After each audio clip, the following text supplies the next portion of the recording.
बिस्मिल्लाहिर्रहमानिर्रहीम। अस्सलाम वालेकुम। वेलकम टू माय चैनल दावत इस्लाम। मैं हूं आपका दोस्त शफकत अली ऑफिशियल। उम्मीद करता हूं कि आप सब लोग ईमान के आला दर्जे पे होंगे। सूरत हूद की आयत नंबर 71 का तर्जुमा।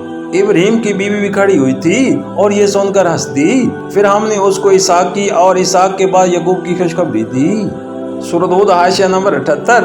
इससे ये भी मालूम हुआ कि फिरिश्तों के इंसानी शक्ल में आने की खबर सुनते ही सारा घर परेशान हो गया था और हजरत इब्राहीम की अहलिया भी घबराई हुई बाहर निकल आई थी। फिर जब उन्होंने ये सुन लिया कि इनके घर पर या इनकी बस्ती पर कोई आफत आने वाली नहीं है, तब कहीं उनकी जान में जान आई और वो खुश हो गई। सूरत हूद हाशिया नंबर 79। फिरिश्तों ने हजरत इब्राहीम अलैहिस्सलाम की बजाय हजरत सारा को ये खुशखबरी इसलिए सुनाई कि इससे पहले हजरत इब्राहीम अलैहिस्सलाम के यहाँ तो इनकी दूसरी बीवी हजरत हाजरा से हजरत इस्माइल इस्लाम पैदा हो चुके थे, मगर हजरत सारा इस वक्त तक बे औलाद थी और इस बिना पर दिल इन्हीं का ज्यादा गमगीन था। इनके इस गम को दूर करने के लिए फिरिश्तों ने उन्हें सिर्फ यही खुशखबरी नहीं सुनाई कि तुम्हारे यहाँ इसहाक जैसा जलीलुल कदर बेटा पैदा होगा, बल्कि ये भी बताया कि इसके बेटे के बाद पोता भी हजरत यकूब अलैहिस्सलाम जैसा आलीशान पैगंबर होगा।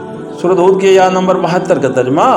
वो बोली, हाय मेरी कम बख्ती कि अब मेरे यहाँ औलाद होगी जबकि मैं बूढ़िया बाँच हो गई और मेरे ये मियाँ भी बूढ़े हो चुके। ये तो बड़ी अजीब बात है। सूरत हूद हाशिया नंबर 80।